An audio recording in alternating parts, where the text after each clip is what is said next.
Astaghfirullah. Bismillahirrahmanirrahim. Assalamualaikum warahmatullahi wabarakatuh.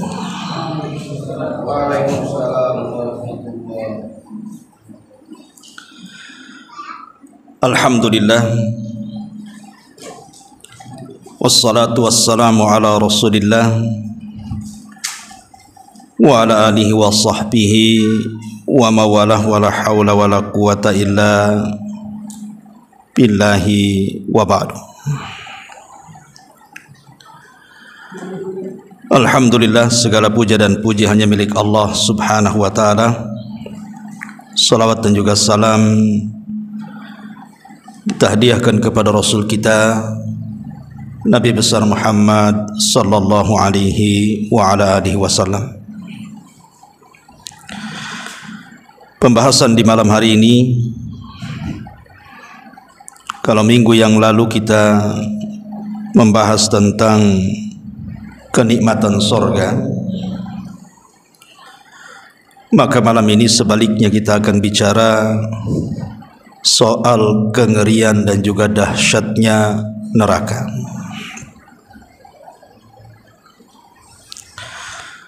Ma'asyiral muslimin wal muslimat rahimani wa rahimakumullah. Bicara neraka adalah bicara tentang rukun iman. Karena di antara rukun iman adalah iman dengan hari akhir. Salah satunya beriman dengan neraka. Dalam sebuah hadis Nabi sallallahu alaihi wasallam mengatakan, khuffatil jannah bil makari wa khuffatin nar bis syahwat.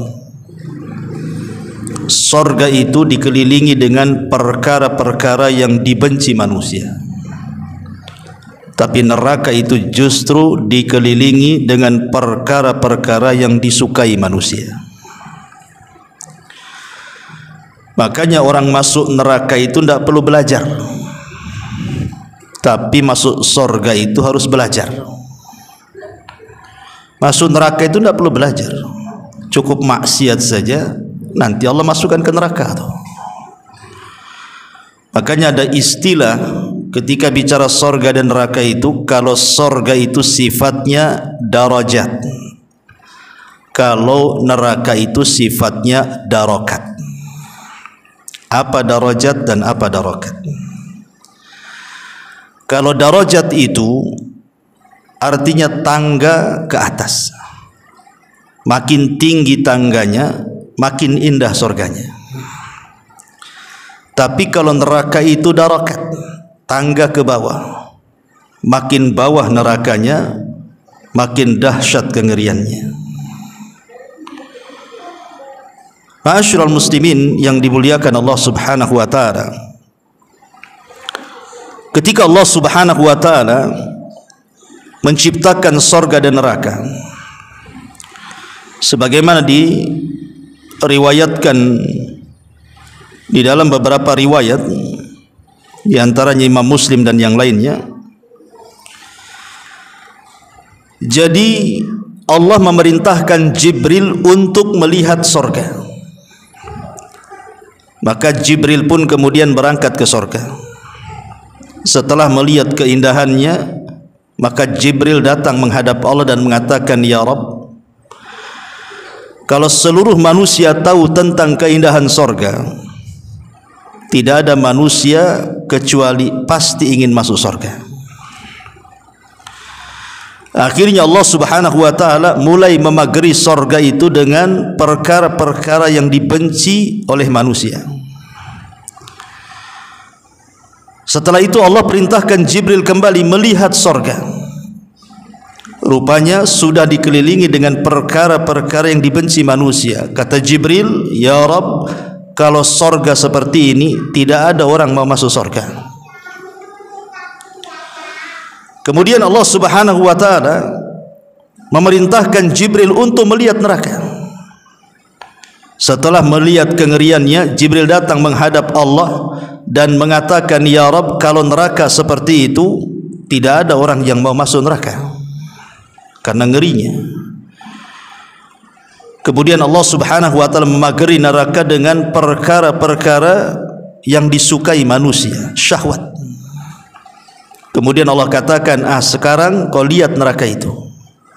Maka Jibril kembali ke neraka, kemudian menghadap Allah dan mengatakan, ya Rabb, kalau neraka dipagari dengan perkara-perkara yang disukai manusia, maka manusia semua akan masuk neraka. Dari sini, hadis ini, ma'asyiral muslimin yang dimuliakan Allah Subhanahu wa taala, seolah-olah mengajarkan kepada kita hampir sedikit orang yang selamat dari neraka, karena neraka sudah dikelilingi oleh Allah dengan perkara-perkara syahwat, dan sedikit sekali orang masuk sorga karena sorga sudah dikelilingi dengan perkara-perkara yang tidak disukai manusia. Dan kenyataannya memang demikian. Kita lihat di dunia ini sudah jelas-jelas bahwa jalan menuju sorga itu diantaranya melaksanakan sholat 5 waktu. Pertanyaannya, dari orang-orang yang mereka mengaku Islam, berapa banyak orang yang melaksanakan sholat 5 waktu bagi laki-laki ke masjid? Sedikit. Apalagi di kampung-kampung kan begitu. Semua orang tua di masjid itu. Anak-anak mudanya kemana? Jangan di kampung, di Batam kurang lebih juga. Tapi kalau untuk perkara hura-hura, buat aja konser musik, undang artis dari Jakarta, nggak diundang pun datang. Celakanya paling depan pula dia. Kalau urusan-urusan yang seperti itu nggak diundang pun datang. Itulah menunjukkan bahwa neraka itu dikelilingi dengan perkara syahwat, dan sorga itu dikelilingi dengan perkara-perkara yang dibenci. Aneh gitu ya. Padahal sorga itu sudah dijelaskan kenikmatannya dalam Al-Quran, dalam hadis Nabi, masih kurang tertarik pula manusia. Dan neraka pula sudah dijelaskan kengeriannya dan azabnya, kok mau masuk pula? Bahkan ada yang sesumbar pula, ndak apa-apa saya masuk neraka biar ketemu artis-artis Hollywood katanya. Lah, kok ada pula ngomong-ngomong kayak gini nih. Dia nggak tahu bahwa dicelupkan sekali neraka itu menghilangkan kenikmatan satu dunia tuh. Ma'asyiral muslimin yang dimuliakan Allah Subhanahu wa taala, yang jelas pada akhirnya apabila manusia sudah diselesaikan semuanya oleh Allah Subhanahu wa taala, maksudnya diselesaikan hisabnya, maka manusia itu di akhirat itu cuman terbagi 2 kelompok saja. Manusia itu hanya terbagi 2 kelompok saja. Kelompok yang pertama yang disebut dengan ashabul jannah, dan yang kelompok kedua disebut ashabun nar. Itu akhir perjalanan manusia. Makanya Umar bin Abdul Aziz rahimahullahu taala, seorang khalifah yang sangat-sangat adil sekali. Kalau kita mengupas biografinya Umar bin Abdul Aziz itu luar biasa. Berkuasa 2 tahun, tetapi tidak ada orang miskin di negaranya. Saking hebatnya itu aturan yang digunakan Umar bin Abdul Aziz itu. Memberlakukan zakat dan menghapuskan pajak. Kemudian memberantas para koruptor. 2 tahun berkuasa, tidak ada orang miskin di negaranya. Itulah Umar bin Abdul Aziz. Harusnya contoh para pemimpin-pemimpin negeri itu, sekali-kali bacalah sirah para ulama, para pemimpin dunia yang pernah menguasai dunia dengan kesuksesannya, seperti Umar bin Abdul Aziz. Tetapi walaupun demikian, Umar bin Abdul Aziz ini walaupun bergelimang dengan kekuasaan, tetapi dia orang yang paling takut dengan neraka. Makanya saat detik-detik wafatnya, di saat detik-detik sakit parahnya Umar bin Abdul Aziz ini, dia minta dipapah ke kuburan, kemudian minta digalikan kuburan untuk dia, padahal belum mati itu. hanya minta digalikan liang lahat supaya dia menyaksikan liang lahat untuk dirinya. Setelah kemudian lubang itu digali dan Umar bin Abdul Aziz melihat lubang yang disiapkan untuknya, tiba-tiba dia menangis dan menangis orang di sekitarnya. Kemudian ditanyakan, wa mayubkika ya Amiral Mukminin, apa yang membuat anda menangis wahai Amiral Mukminin? Maka Umar bin Abdul Aziz mengatakan, aku menangis karena aku tidak tahu dari kelompok mana kelak pada hari kiamat. Apakah aku termasuk kelompok min ashabin nar yang akan masuk ke dalam neraka, ataukah aku termasuk kelompok min ashabil jannah yang akan masuk ke dalam sorga? Karena manusia di akhirat itu akhirnya cuma di dua tempat ini saja. Kalau enggak masuk neraka ya masuk sorga, atau masuk neraka dulu baru masuk sorga. Karena cuma ada dua tempat ini saja, tidak ada tempat ketiga. Makanya kenapa kemudian Allah Subhanahu wa taala dengan tegas mengatakan, faman zuhziha anin nar wa udkhilal jannah faqad faza. Siapapun yang dijauhkan dari api neraka dan dimasukkan ke dalam sorga, itulah kesuksesan yang sesungguhnya. Orang di dunia ini salah pengertian. Orang sukses itu kalau kaya, orang sukses itu kalau sudah menjadi pejabat pemimpin, sudah menjadi pengusaha. Bukan itu barometer kesuksesan seorang muslim. Kalau kesuksesan orang kafir, ya, karena bagi orang kafir dunia ini sorga bagi mereka, tapi bagi orang mukmin dunia ini penjara bagi mereka. Seorang mukmin memandang kesuksesan itu ketika kedua kakinya betul-betul melangkah ke dalam sorga. Kalau hanya baru satu kaki, dia belum merasa aman. Makanya Abu Bakar Siddiq radhiyallahu anhu mengatakan, kalau hanya kaki kananku yang masuk sorga, kaki kiriku belum melangkah ke sorga, aku belum merasa aman, katanya. Sampai dua-duanya masuk sorga. Dan seorang mukmin tidak akan kenyang beramal saleh sampai akhir tujuannya tercapai, masuk ke dalam sorga. Ma'asyiral muslimin wal muslimat rahimani wa rahimakumullah. Neraka ini satu dari makhluk Allah Subhanahu wa taala yang tidak akan dihancurkan saat kiamat. Dan Allah takdirkan neraka dan sorga itu dikekalkan. Kalau ada yang mengatakan kalau seandainya neraka dan sorga itu dikekalkan, berarti sorga dan neraka itu akan menjadi tandingan Allah. Karena Allah itu kekal, apa bedanya? Allah kekal, neraka kekal, sorga kekal, berarti setara kekekalannya? Tidak.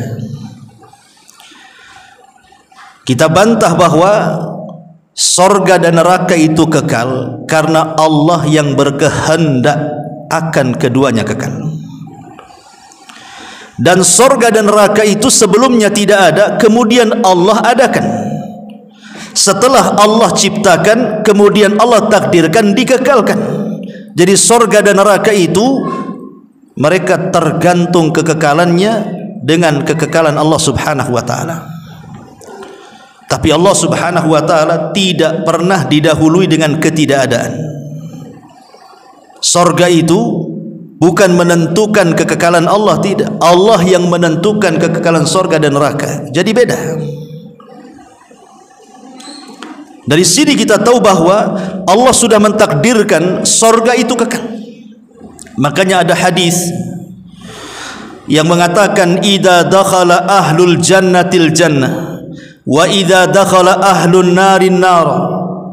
Apabila penduduk sorga seluruhnya sudah masuk ke dalam sorga, tidak ada yang tersisa. Baik yang di neraka sudah dikeluarkan dan dimasukkan ke dalam sorga. Dan apabila penduduk neraka sudah menghuni neraka, ji'a bil mauti ala suratil kabsi, maka kematian akan didatangkan di antara sorga dan neraka dalam bentuk kambing gibas, kambing wol. Kemudian disembelih di antara sorga dan neraka. Artinya kematian dimatikan oleh Allah Azza wa Jalla. Kalau kematian mati, berarti tidak ada kematian lagi.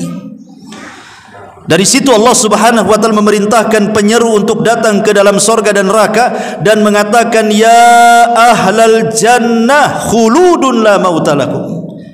Penduduk surga, kematian sudah mati, kalian akan kekal selamanya. Wa ya ahlan nar khuludun la mautalakum. Begitu juga kalian penduduk neraka akan kekal selamanya dan engkau akan tinggal di situ. Ma'asyiral muslimin yang dimuliakan Allah Subhanahu wa taala, neraka ini memiliki leher, memiliki kedua mata, memiliki kedua telinga, dan memiliki satu lisan yang bicara. Disebutkan dalam hadis, Nabi SAW mengatakan, takhruju unuqun minan nari yaumal qiyamah. Nanti pada hari kiamat leher neraka itu akan keluar. Jadi manusia-manusia yang ada di padang mahsyar itu, mereka akan menyaksikan leher neraka itu keluar mendekat mereka, siap untuk mencaplok satu persatu yang berhak diambilnya. Kemudian kata Nabi SAW, laha ainani tubsiran. Dan dalam leher neraka itu terdapat dua mata yang akan memandang tajam kepada siapa yang akan diambilnya. Wa udhunani tasma'an, dan memiliki dua telinga yang akan mendengar. Wa lisan yantik, dan memiliki lisan yang akan bicara. Thumma yaqul, kemudian neraka akan bicara, inni wukiltu bisalathin, aku diserahi oleh Allah untuk mengambil 3 kelompok. Aku disuruh oleh Allah untuk menyambar 3 kelompok. Bikulli jabbarin anid, yang pertama orang-orang yang sombong. Wa bikulli man da'ama Allahi ilahan akhar, dan orang-orang yang menyekutukan Allah Subhanahu wa taala dengan yang lainnya. Wabil musawwirin, dan para penggambar, pelukis yang menggambar dan melukis makhluk-makhluk yang bernyawa. Hati-hati jadi profesi pelukis ini, masuk dalam hadis ini. Kalau melukis pohon kelapa ya tidak apa-apa, melukis gunung, pantai, nggak ada masalah. Tapi kalau yang dilukis itu adalah makhluk yang bernyawa, manusia, binatang, masuk di sini. Nih profesi pelukis, hati-hati. Ya. Walaupun ada sebagian para ulama mengatakan boleh menggambar makhluk yang bernyawa itu asal tanpa kepala. Nah, bolehlah buat gambar kambing, tapi jangan pakai kepala. Kasih aja kepalanya kelapa gitu kan. Tapi nggak cantik juga kan itu. Tapi lihat bagaimana, karena nanti pada hari kiamat para penggambar ini akan disuruh menghidupkan, dan dia tidak akan mampu menghidupkan. Dan ketika tidak mampu menghidupkan, dia akan diazab oleh Allah Subhanahu wa taala, dan azabnya sangat dahsyat karena dia meniru ciptaan Allah Subhanahu wa taala. Ma'asyiral muslimin yang dimuliakan Allah Azza wa Jalla, apabila orang masuk neraka dan api neraka itu sudah dinyalakan, ketika api neraka sudah dinyalakan maka tidak akan dipadamkan selamanya. Kalau api neraka sudah dinyalakan Allah, maka tidak akan padam selamanya. Yang ada makin besar makin besar. Allah mengatakan, wa idal jahimu syu'irat, apabila neraka jahim itu dinyalakan oleh Allah Azza wa Jalla. Dan dalam ayat yang lain, kami tambah apinya. Inilah perbedaan surga dengan neraka. Jadi neraka itu semakin hari semakin ganas, semakin dahsyat, semakin panas, semakin berkobar apinya. Tapi kalau surga semakin hari semakin nikmat, semakin nikmat, semakin nikmat, dan bertambah kenikmatannya. Makanya orang-orang yang masuk neraka itu mereka tersiksa luar biasa, sehingga sebagian mereka itu kalau seandainya punya tebusan asal mereka keluar dari neraka, mereka akan menebus, walaupun mereka tebus dengan keluarga mereka di dunia. Ikhwan, kalau seandainya ada anak kita tersandung kasus, narkoba, kriminal, masuk penjara. Kadang-kadang kita orang tua ini kasihan. Terkadang ngutang-ngutang pun ngutang-ngutang lah, yang penting anak keluar dari penjara. Saking sayangnya. Di dunia kita tebus anak kita, tapi di akhirat terbalik, anak kita jadi tebusan. Saya bayangkan, di dunia kalau istri kita, keluarga kita tersandung kasus, pasti kita akan berusaha untuk mencari tebusan, cari lawyer supaya dia bebas. Tapi di akhirat terbalik pula.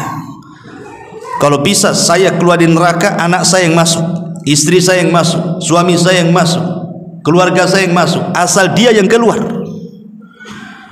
Seperti itu dahsyatnya. Makanya Allah Subhanahu wa taala menyebutkan dalam surah Al-Ma'arij, apa kata Allah Subhanahu wa taala? Yawaddul mujrimu law yaftadi min adzabi yawma idzin bibani wa sahibatihi wa akhi wa fasilatihi allati tu'wi wa man fil ardi jami'an thumma yunji. Apa kata Allah? Orang-orang yang mujrim, orang-orang yang berdosa itu, mereka berangan-angan, bercita-cita kalau mereka ingin keluar dari neraka dengan cara menebus dengan anaknya, menebus dengan pasangannya, menebus dengan saudaranya, menebus dengan unta-untanya, bahkan dengan seluruh kekayaannya yang ia miliki. Satu dunia kalau dia punya, maka akan jadi tebusan. Yang penting dia selamat. Lihat, ya, dahsyatnya seperti itu juga. Makanya Allah Subhanahu wa taala mengatakan dalam surah Fatir ayat 37, wa hum yastarikhuna fiha rabbana akhrijna na'mal salihan ghairal ladzi kunna na'mal. Maka Allah jawab, awalam nu'ammirkum ma yatadzakkaru fihi man tadzakkar wa ja'akumun nadhir fadzuqu fama lidh-dhalimin min nasir. Apa kata Allah? Dan mereka berteriak-teriak di neraka, saking tersiksanya mereka berteriak-teriak, menjerit-jerit di neraka. Dan mereka memanggil-manggil Allah dan mengatakan, Rabbana ya Rabb kami, akhrijna, keluarkan kami dari neraka, karena tidak tahan, minta dikeluarkan. Mulai mereka berjanji kepada Allah, kalau kami dikeluarkan dari neraka, ya Allah, na'mal salihan, kami janji kami akan beramal soleh, katanya. Yang dulu di dunia kami lalai, kami janji kalau engkau keluarkan kami dari neraka, kami akan baik di dunia. Apa jawaban Allah? Awalam nu'ammirkum, kenapa kau ngomong sekarang? Di dunia aku sudah kasih umur panjang kepada kamu, bahkan sudah datang peringatanku kepada kalian. Wa ja'akumun nadhir. Kemana saja di dunia seolah-olah ingin mengatakan, loh dulu aku kasih umur panjang loh kepada kamu. Ada yang mengatakan, ahli tafsir, maksudnya awalam nu'ammirkum ini maksudnya diisyaratkan kepada orang-orang yang usianya 60 tahun, walaupun ada yang mengatakan 40 tahun. Jadi ini ayat ini peringatan kepada anda yang usianya sudah 40 tahun, dan lebih dahsyat lagi peringatan ini kepada anda yang usianya 60 tahun. Seolah-olah Allah mengatakan, lah di dunia aku lo kasih usia sampai 40 tahun, sampai 60 tahun. Kemana kan usia itu, gitu maksudnya. Kenapa kemudian di usia 40 tahun atau dia sudah 60 tahun? Karena biasanya usia 40 tahun itu hampir secara keseluruhan nikmat Allah itu sudah kita terima. Rata-rata usia 40 tahun ke atas itu rata-rata sudah berkeluarga, itu nikmat. Rata-rata sudah punya anak, rata-rata sudah punya tempat tinggal, rata-rata sudah punya pekerjaan, rata-rata akalnya sudah bijaksana, ya. Artinya kan sebagian besar nikmat Allah sudah dikasih itu. Umur 40 tahun atau 60 tahun ke atas itu. Makanya Allah senggol di sini loh. Di dunia loh aku kasih 40 60 tahun, kemana umur itu? Makanya Allah Subhanahu wa taala akhiri ayatnya, fadzuqu famalidz zalimin min nasir. Sekarang rasakan oleh kalian azab kami, dan tidak ada bagi orang-orang zalim itu sebagai penolong. Bahkan sebagian penduduk neraka itu mereka berteriak-teriak kepada siapa? Malaikat Malik, penjaga neraka. Kalau malaikat Ridwan, penjaga sorga. Allah mengatakan dalam Al-Quran itu, mereka berteriak-teriak kepada malaikat Malik dan mengatakan, wanadau ya Malik, katanya, liyaqdi alaina rabbuk, katanya. Mereka berteriak-teriak, hei Malik, biarlah Tuhanmu membunuh kami saja, katanya. Mereka lebih baik mati daripada hidup. Apa kata penduduk neraka? Wahai Malik, bilang sama Tuhan, sudah bunuh kami saja, matikan kami saja, tidak perlu hidup lagi kami di sini. Tapi malaikat Malik diam saja. Mereka berteriak-teriak, ada mengatakan 40 tahun mereka berteriak seperti itu. Ada yang mengatakan 100 tahun mereka berteriak seperti itu. Tapi Malik diam saja. Setelah 40 tahun lamanya mereka berteriak-teriak, baru malaikat Malik menjawab, qala innakum makithun. Oh tidak, kalian akan tetap hidup dan tinggal di sini, katanya. Naudzubillah, ya. Ma'asyiral muslimin wal muslimat rahimani wa rahimakumullah, lihat bagaimana kondisi penuh neraka itu luar biasa. Jangan dibayangkan seperti apa dahsyatnya neraka. Sama jangan dibayangkan seperti apa nikmatnya sorga. Ketika Nabi SAW mengatakan, a'dadtu li ibadis salihin ma la ainun ra'at wa la udhunun sami'at wa la khatara ala qalbi bashar. Aku peruntukkan sorga itu untuk hamba-hambaku yang saleh. Kenikmatannya tidak pernah dilihat mata, didengar telinga, terlintas pun tidak. Neraka pun seperti itu. Dahsyatnya tidak pernah dilihat mata, dahsyatnya tidak pernah terdengar telinga, bahkan terlintas pun tidak bisa kita bayangkan dahsyatnya neraka. Dahsyat sekali neraka itu. Ma'asyiral muslimin yang dimuliakan Allah Subhanahu wa taala. Apalagi kalau lihat kita menghitung satu hari di neraka dengan hitungan waktu di dunia, itu lebih mengerikan lagi.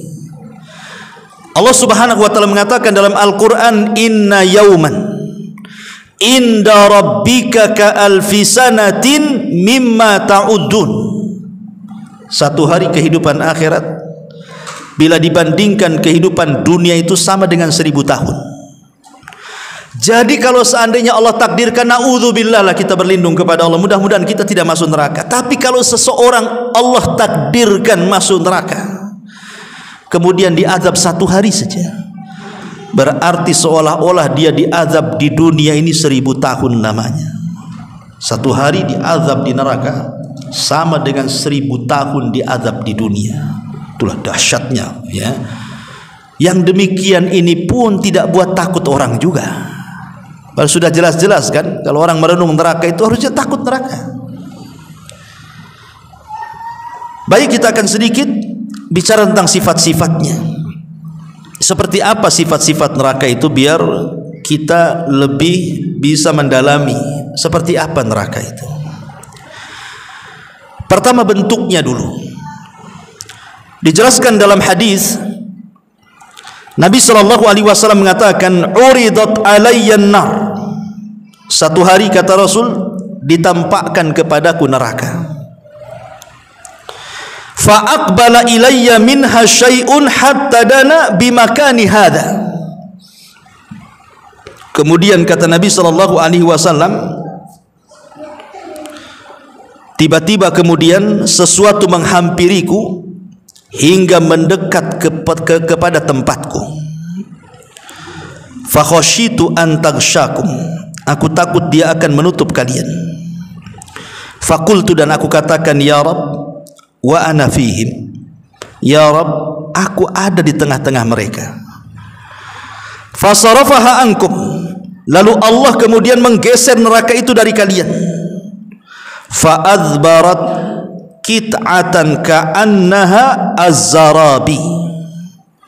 Lalu dia neraka menghilang, tetapi sempat tampak kehadapanku, kata Rasulullah, seperti tikar yang sangat-sangat luas sekali.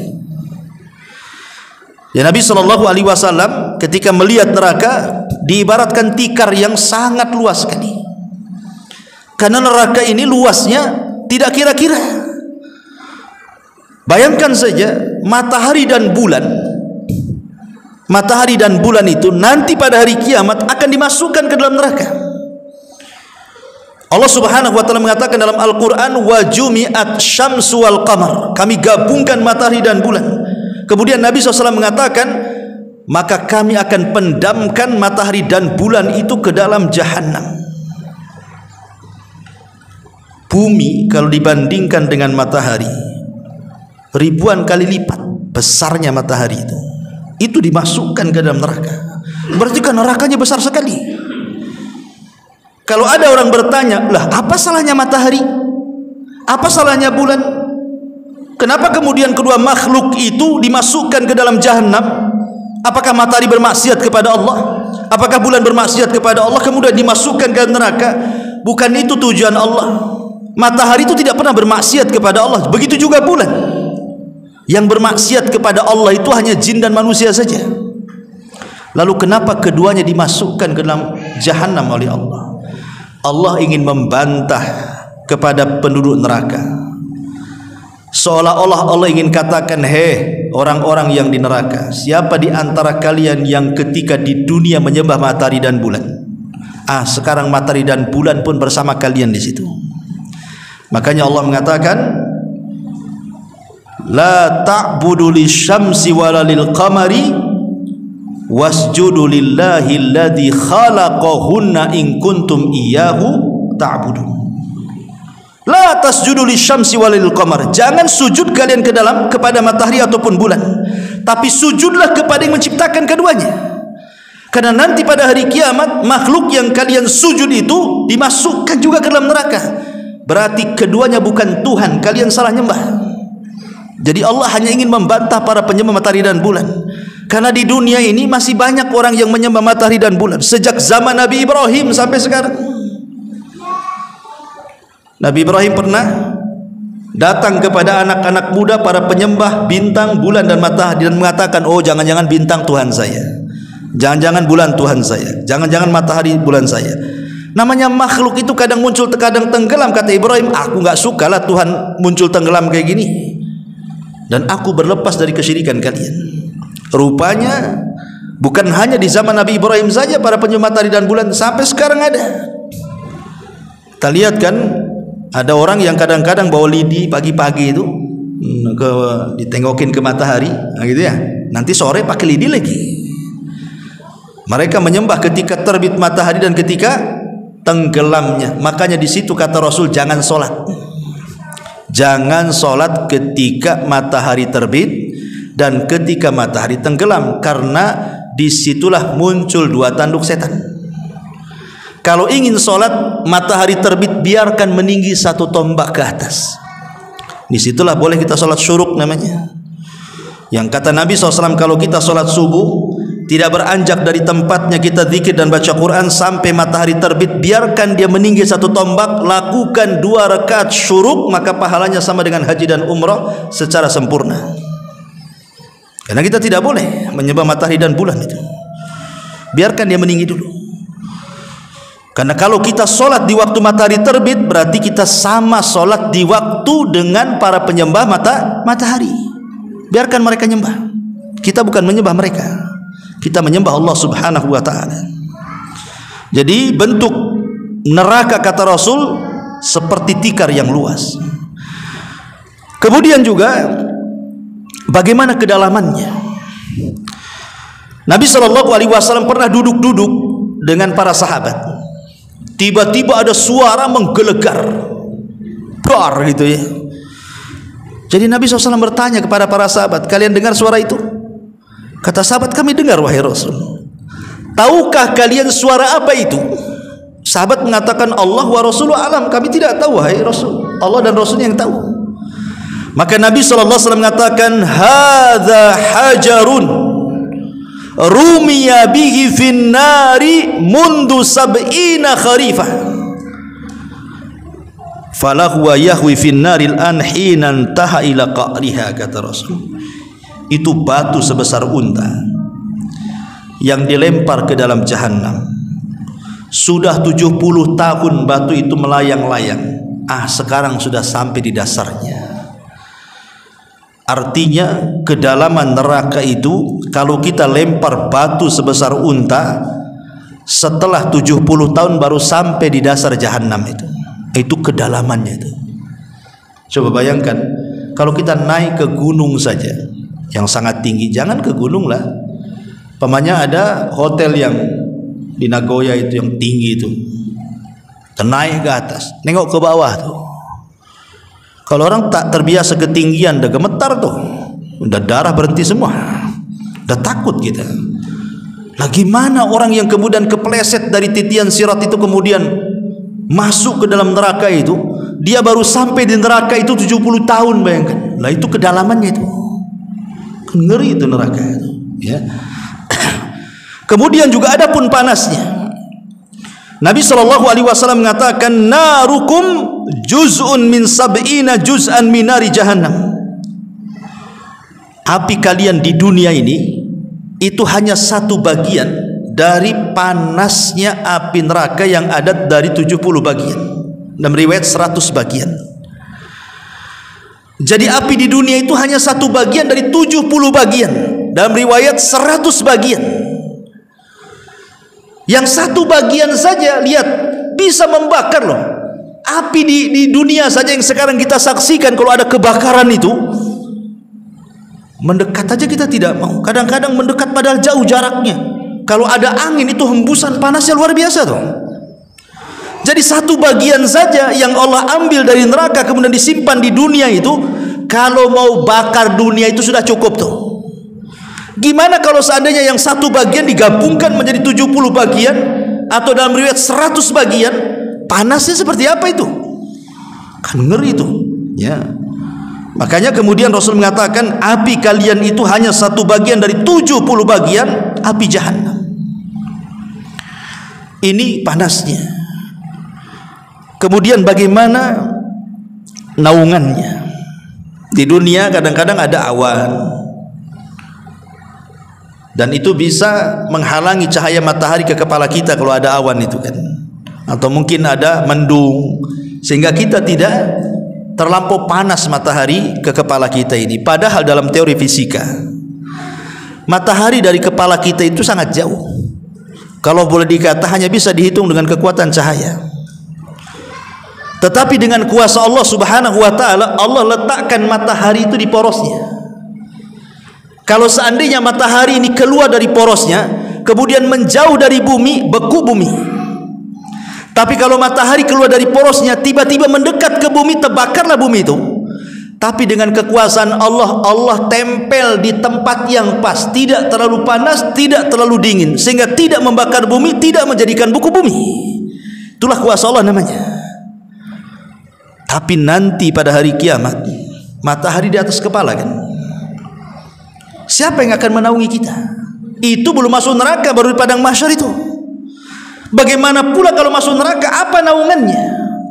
Maka Allah Subhanahu wa taala mengatakan dalam surah Al-Mursalat ayat 29 sampai 31. Allah mengatakan, intaliqu ila ma kuntum bihi tukadzibun.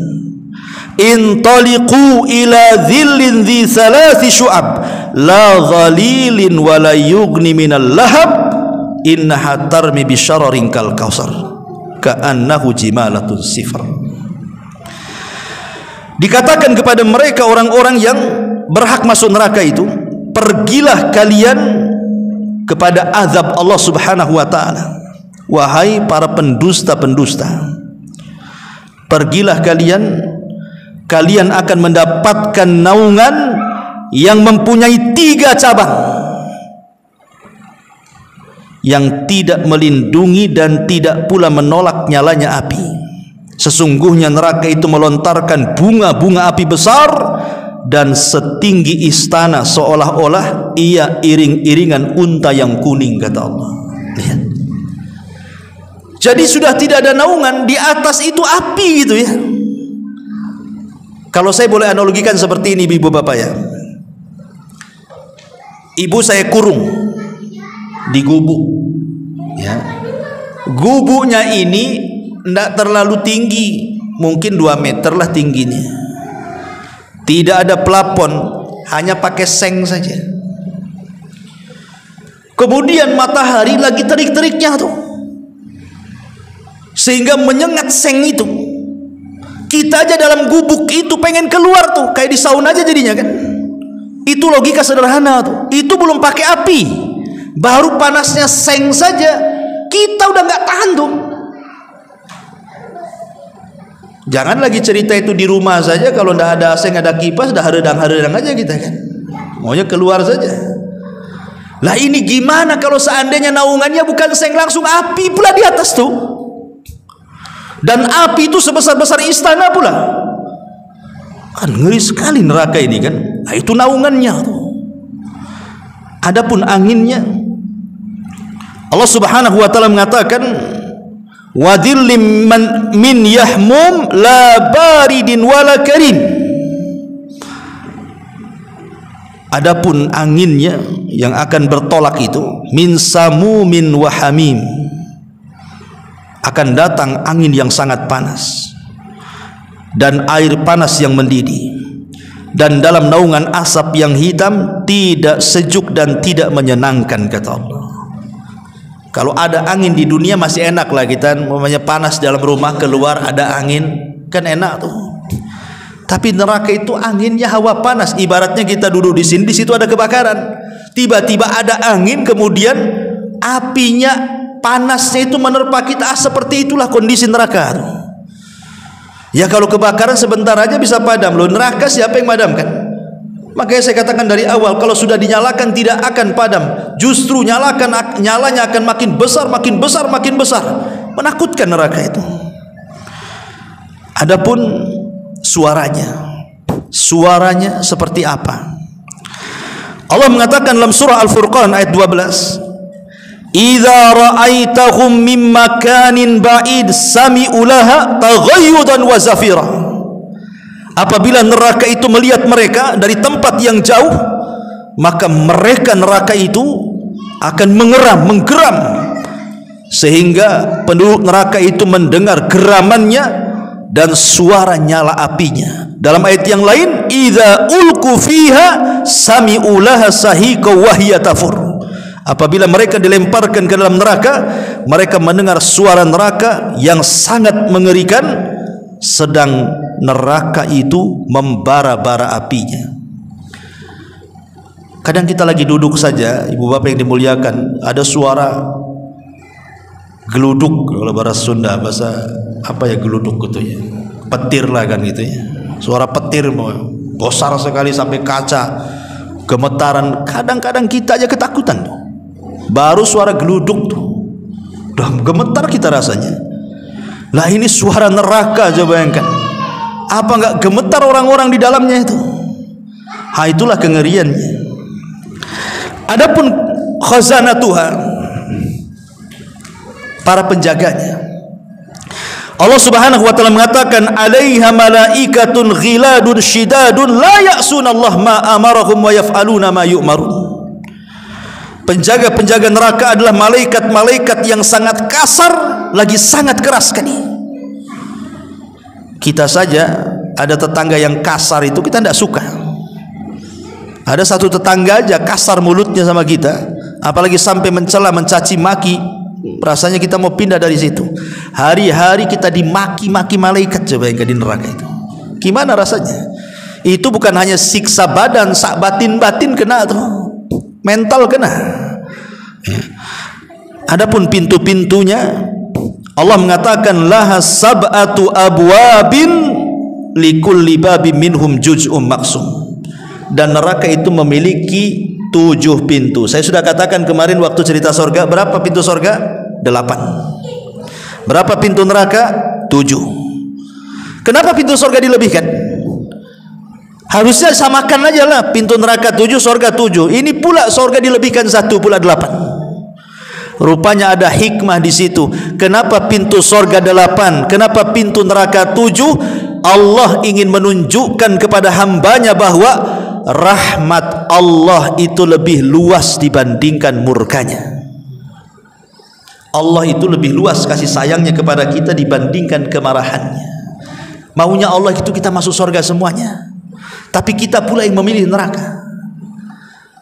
Tetapi ingat bahwa orang masuk neraka itu bukan karena kezaliman Allah. Orang masuk neraka itu karena keadilannya. Tapi orang masuk surga bukan karena keadilan Allah, tapi orang masuk surga itu karena rahmat Allah. Itulah bedanya. Jadi kalau orang masuk surga karena rahmat, orang masuk neraka karena keadilan. Apa maksudnya? Dan apa bedanya rahmat dengan keadilan? Orang masuk surga karena rahmat itu karena kalau seandainya kita mau membeli surga tidak akan kebeli. Bagaimana caranya untuk membeli surga? Dengan pahala yang kita kumpulkan dari bayi sampai kita mati nggak akan kebeli. Surga itu nggak akan kebeli. Bagaimana akan kebeli? Modal kita cuma 60 tahun dapat pahala, kemudian kita masuk surga selamanya pula dinikmatkan di situ. Kan nggak imbang namanya, nggak banding.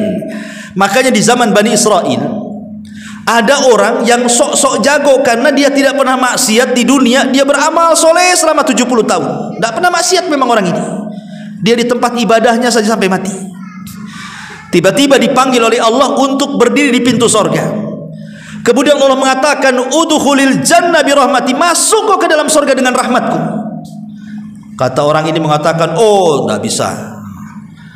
Yang masuk surga karena rahmatmu ya Rabb itu kalau dia maksiat.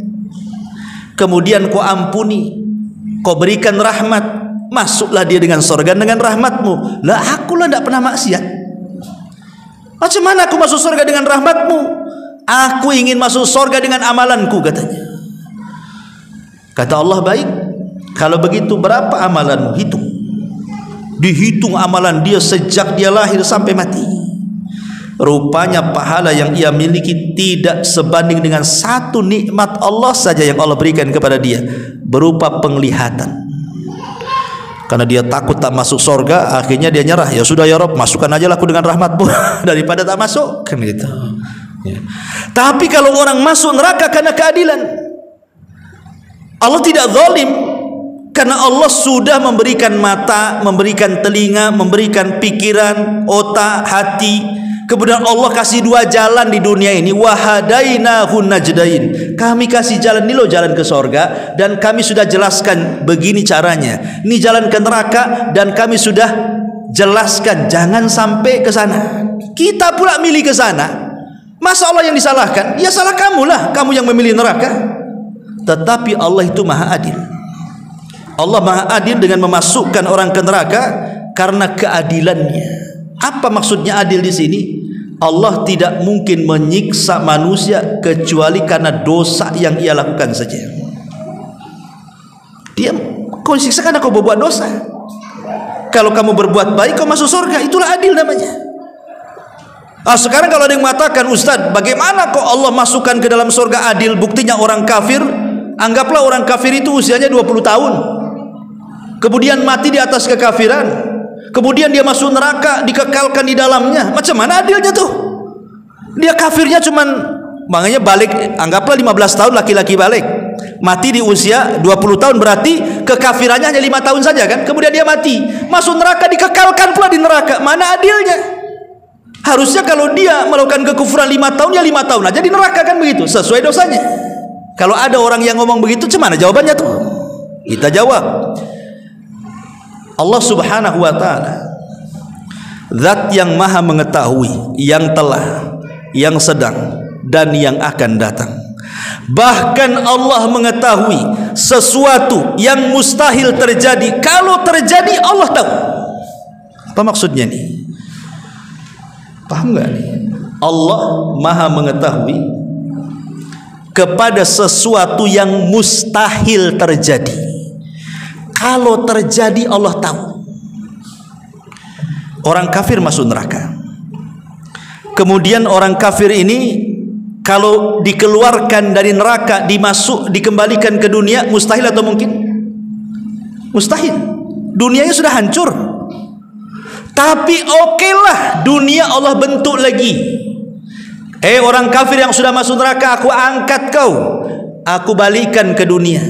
Itu namanya sesuatu yang mustahil terjadi. Kalau terjadi, kita anggap angan-angan aja kalau terjadi. Ya, okelah, kita bentuk lagi dunia. Kami angkat kau dari neraka, letakkan lagi di dunia. Apa kata Allah? Lau adu dalam Al-Quran itu, seandainya mereka dikembalikan ke dunia, lau adu la ruddu, tentu mereka akan kembali kepada kekufuran mereka. Lau adu la ruddu, kalau mereka kembali pasti kufur lagi, dan Allah tahu itu. Allah yang mengatakan lau adu la ruddu limanuhu anhu, kalau mereka dikembalikan ke dunia pasti kufur lagi. Jadi apa gunanya dikembalikan ke dunia kalau kufur lagi? Ya sudahlah, kau kekal aja di neraka, gitu maksudnya. Karena orang-orang kafir itu memang begitu wataknya. Makanya kenapa kemudian orang-orang kafir dikekalkan neraka? Sebab kalau mereka dikembalikan ke dunia juga pasti kafir lagi. Itu maksudnya. Disinilah keadilan Allah Subhanahu wa taala. Ma'asyiral muslimin yang dimuliakan Allah Subhanahu wa taala. Dan kalau kita lihat, azab di neraka itu juga sama dengan kenikmatan di sorga, bertingkat-tingkat sesuai dengan amalannya. Kalau neraka sesuai dengan maksiatnya. Dan Allah Subhanahu wa taala katakan, jahannam yaslaunaha fabi'sal mihad, yaitu neraka jahanam yang mereka masuk ke dalamnya amat sangat buruklah jahanam itu sebagai tempat kembali. Kemudian Allah Subhanahu wa taala mengatakan, hadza falyadzuquhu hamimun wa ghassaq, inilah azab neraka, biarlah mereka merasakannya. Minum mereka dari air yang sangat panas dan air yang sangat dingin sekali dan bisa mematikan. Wa akharuna min syaklati azwaj, Allah mengatakan wa akharu min syaklihi ajwajun, dan berbagai macam azab yang lainnya yang serupa dengan itu. Maknanya neraka itu bertingkat-tingkat sebagaimana dosa yang kita lakukan di dunia. Makanya ada istilah neraka yang paling bawah itu siapa penghuninya? Orang-orang munafik. Jadi orang munafik itu nerakanya paling bawah sekali. Kenapa orang munafik kok paling bawah? Kenapa enggak orang kafir? Karena orang munafik itu mereka kafir tidak, mukmin tidak. Mereka membohongi orang kafir, membohongi pula orang mukmin. Dibilang kafir dia mukmin, dibilang mukmin dia kafir. Itulah munafik. Mudzabdzabina baina dzalik, tidak ke sini tidak ke sana. Merugikan dua-duanya. Mereka merugikan orang kafir, merugikan orang yang beriman. Kalau orang kafir kan jelas, kafir jelas. Munafik pula tak jelas. Makanya diletakkan di intip neraka paling dalam. Allah mengatakan, innal munafiqina fi darkil asfali minan nar. Orang munafik itu diletakkan di intip neraka yang paling dalam. Maksud munafik di sini maksudnya munafik keyakinan, bukan munafik amal. Apa bedanya munafik keyakinan dengan munafik amal itu? Kalau munafik amal, ngomong suka dusta, berjanji suka khianat, kalau bertengkar ingin menang sendiri, itu namanya munafik amal. Hatinya tetap beriman kan, tapi kalau ngomong suka dusta, itu disebut munafik amal. Ini bukan yang dimaksud ayat tadi. Orang munafik di dasar bukan itu, tapi yang dimaksud munafik yang akan diletakkan di dasar itu adalah munafik keyakinan. Apa maknanya? Mereka masuk Islam dengan lisannya, keluar dari Islam dengan hatinya. Makanya munafik disebut munafik itu diambil dari kata nafak. Nafak itu bahasa Arab, bahasa kitanya gorong-gorong. Ya, gorong-gorong tuh itu disebut nafak. Sebab kalau kita kasih air di sini, keluar dari sana. Nah, itulah gorong-gorong. Seolah-olah masuk Islam dari sini, keluar Islam dari sana. Gitulah munafik itu. Makanya disebut munafik karena diambil dari nafak. Ya, masuk Islam dengan lisannya, zahirnya nampak Islam, hatinya benci dengan Islam. Jadi masuk Islam dengan lisannya, keluar dengan hatinya. Makanya definisi munafik itu menampakkan Islam dan menyembunyikan kekafiran. Mereka lah orang-orang yang disebut dengan orientalis namanya. Jadi orang-orang kafir pura-pura masuk Islam, kemudian belajar Quran, belajar sunnah, bukan untuk diamalkan, untuk menghancurkan Islam. Itulah munafik. Ya. Dan munafik di zaman Rasul itu susah dilihat, karena tidak bisa dibedakan mana sahabat mana munafik. Tapi di zaman sekarang munafik terang-terangan di sini. Lihat di medsos itu orang yang menghina Allah, menghina Rasul, menghina Quran, menghina Allah, dihinanya. Padahal dia Muslim pula. Lah Muslim kok menghina Allah, Muslim kok menghina Rasul, Muslim kok menginjak-injak Quran? Gimana ceritanya ini? Nampak sekarang ini mana munafik mana tidak. Ini yang pertama. Yang kedua, di atas munafik ada namanya murtad. Ingat, murtad itu paling dalam tuh nerakanya. Dia di atasnya munafik. Kenapa kemudian orang murtad lebih parah dibandingkan orang kafir? Karena orang murtad itu tahu kebenaran tapi dia tinggalkan kebenaran. Dia sudah dapat hidayah Islam, pindah pula agama, kan kurang ajar namanya. Makanya diletakkan di atas munafik dia nerakanya. Baru di atas munafik itulah kafir orang-orang musyrik. Orang-orang musyrik, orang yang nyembah berhala, nyembah sapi, nyembah ular sendok, nyembah apalah gitu kan. Kan macam-macam tuh. Saya baca satu buku itu di India. Agama terbanyak di dunia itu di India. Sampai 1000 agama di India tuh. Kalau 1000 agama berarti kan 1000 Tuhan tuh. Di India tuh macam-macam keyakinan tuh. Sampai ada yang nyembah gajah, nyembah sapi. Jadi kalau ada sapi masuk pasar makan kangkung itu jangan dilarang, itu Tuhan lagi makan kangkung. Di India tuh. Naudzubillah. Maaf sampai saya baca ini, maaf saja ini mungkin agak jorok. Sampai di India itu dibuatnya patung perempuan. Patung perempuan. Kemudian dipahatnya kemaluannya.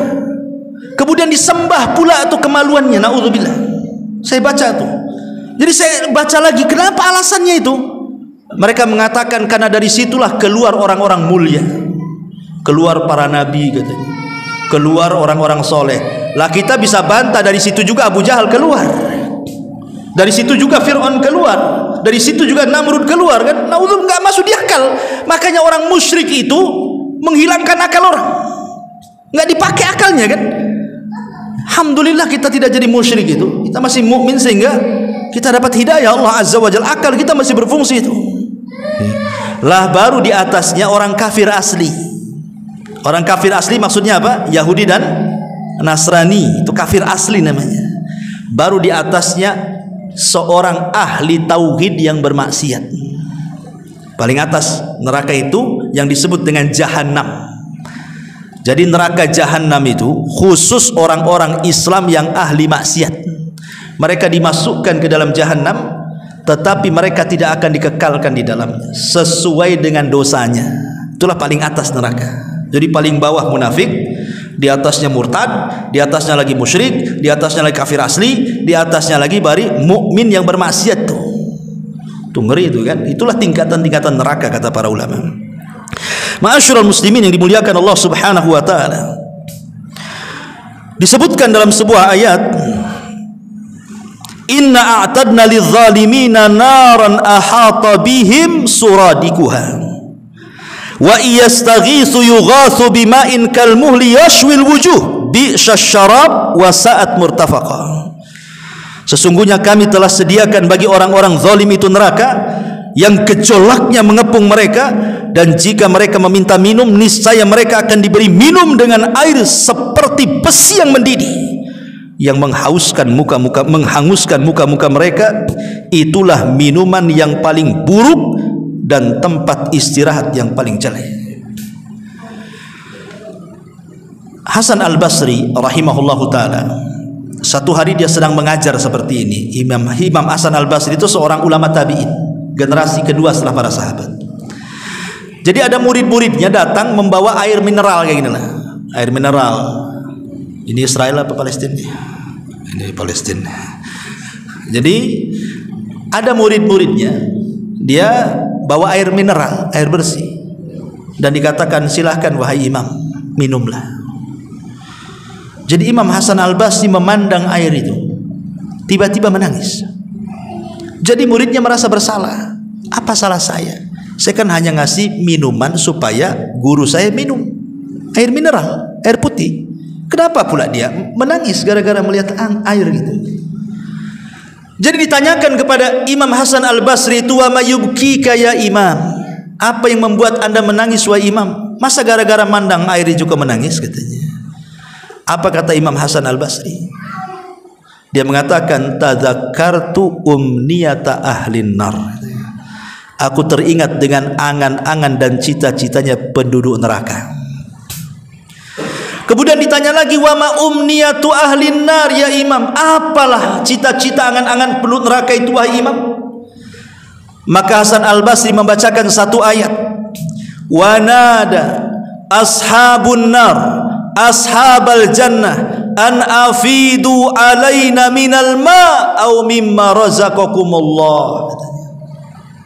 Ketika penduduk neraka menyeru penduduk sorga, karena masing-masing ada jendela, jadi penduduk sorga bisa melihat penduduk neraka bisa melihat penduduk sorga.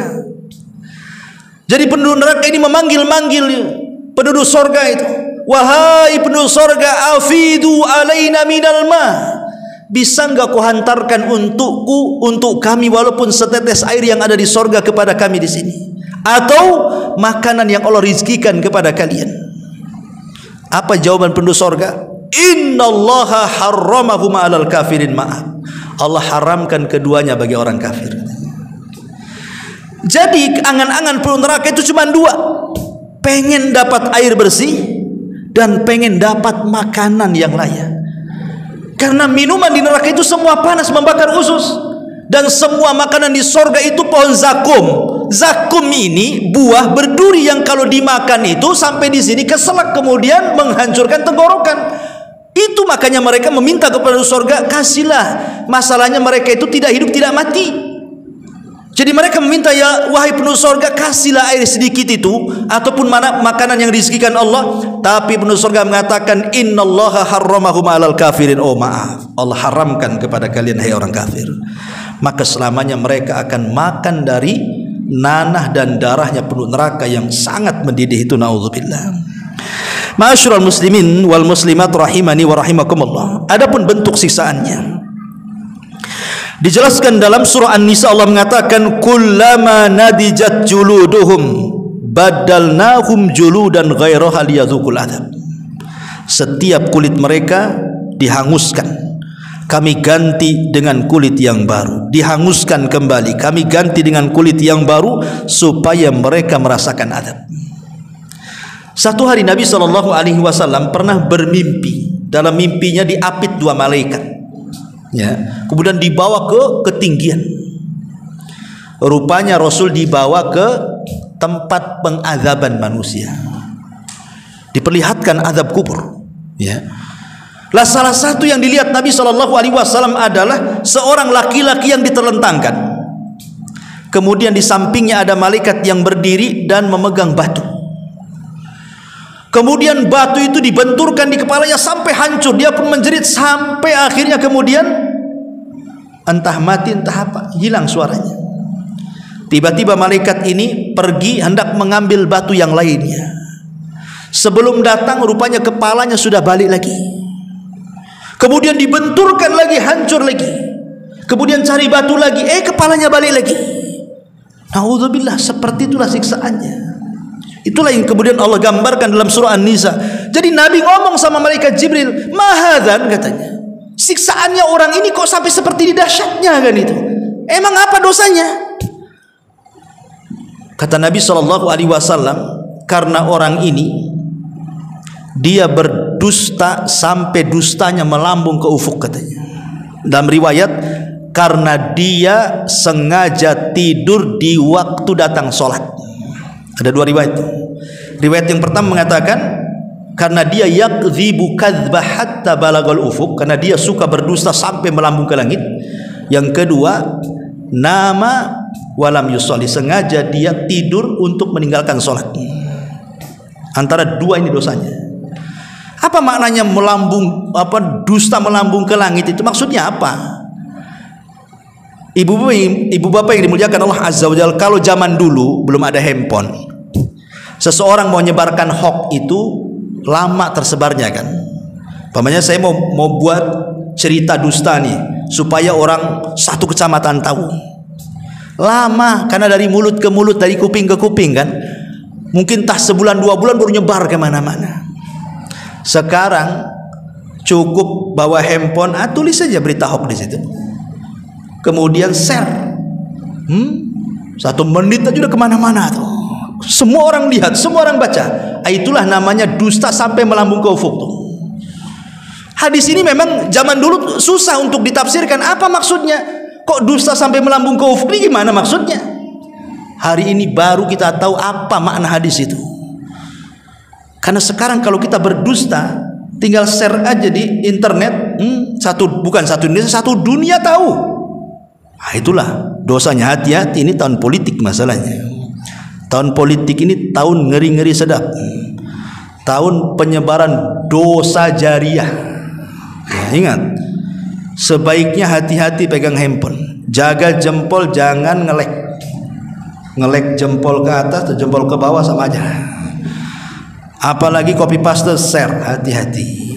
Jangan gara-gara kita memilih satu paslon, kemudian ada orang yang mengkritik paslon yang lain, oh kita senang, oh mantap nih nyerang ini, kita sebar juga.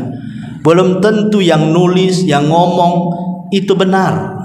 Yang namanya orang kalau untuk menjatuhkan orang itu biasanya mencari-cari kesalahan. Kadang-kadang yang tidak salah pun disalah-salahkan. Kita pula mengikuti alur. Mantap nih katanya. Nggak boleh kayak gitu. Kita ini akan dipertanggungjawabkan di hadapan Allah. Yauma nakhtimu ala afwahihim wa tukallimuna aydihim wa tashhadu arjuluhum bima kanu ya'malun. Nanti mulut kita dikunci oleh Allah. Yang ngomong apa? Tangan. Berarti tangan itu ngomongnya nulis tuh. Nulis. Kalau ngomong mulut kan suara. Kalau tangannya nulis. Nanti akan ngomong tuh tangan di hadapan Allah tuh. Nulis apa kok di dunia tuh? Nyebar apa kok di situ? Nyebar hoax atau benar di situ? Nyebar gibah atau namimah?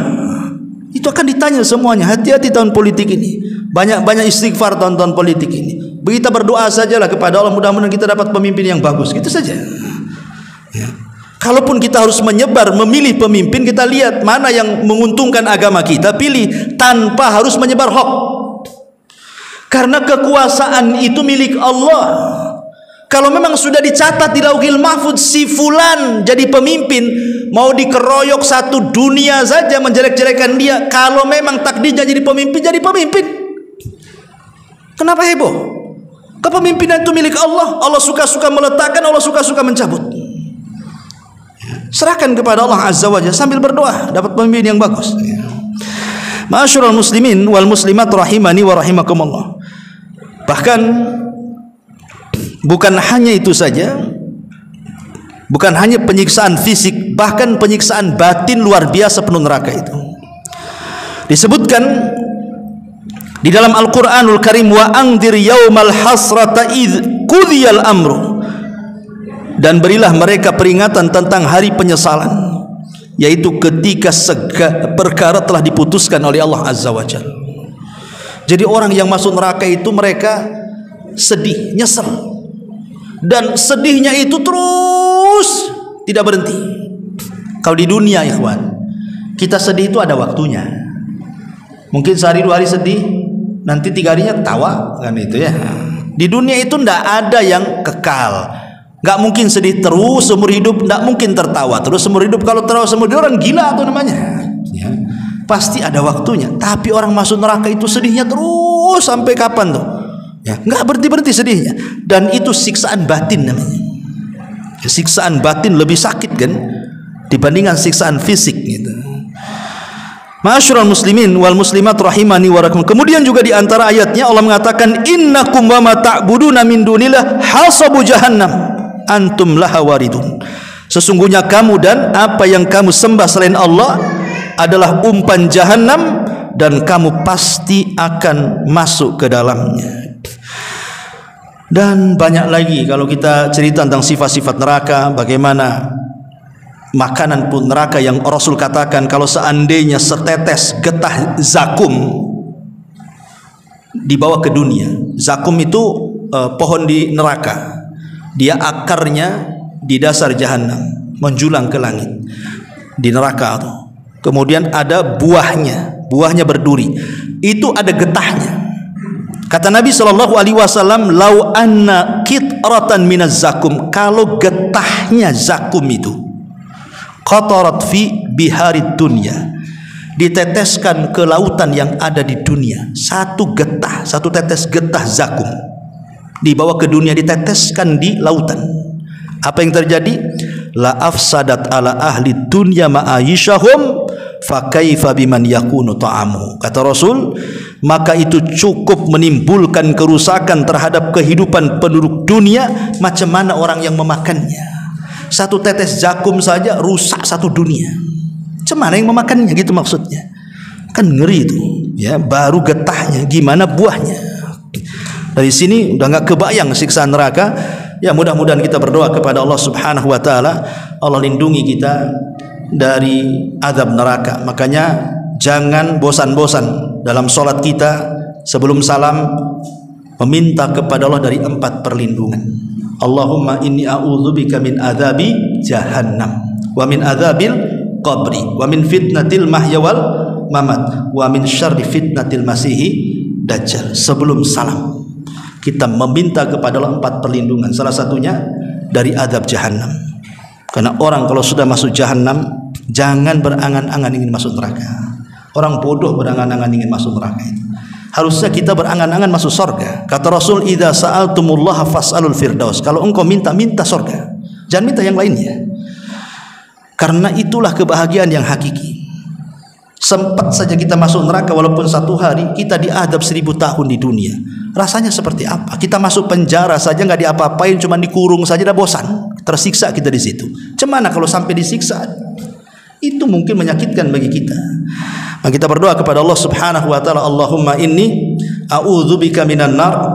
Allahumma inni a'udzubika minan nar. Allahumma inni a'udzubika minan nar. Allahumma nas'alukal jannah wa ma qarraba ilaiha min qawli wa amal wa na'udzubika min sakhatika wan nar wa na'udzubika min sakhatika wan nar. Rabbana la tuzigh qulubana ba'da idh hadaitana wa hab lana min ladunka rahmatan innaka antal wahhab. Rabbana atina fid dunya hasanah wa fil akhirati hasanah wa qina adzabannar. Allahumma nas'alukal huda wat tuqa wal afaf wal ghina. Allahumma rabbana hab lana min azwajina wa dhurriyyatina qurrata ayun waj'alna lil muttaqina imama waj'alna lil muttaqina imama. Subhanakallahumma bihamdika asyhadu an la ilaha illa anta astaghfiruka wa atubu ilaik. Allahu ta'ala alam. Assalamualaikum warahmatullahi wabarakatuh.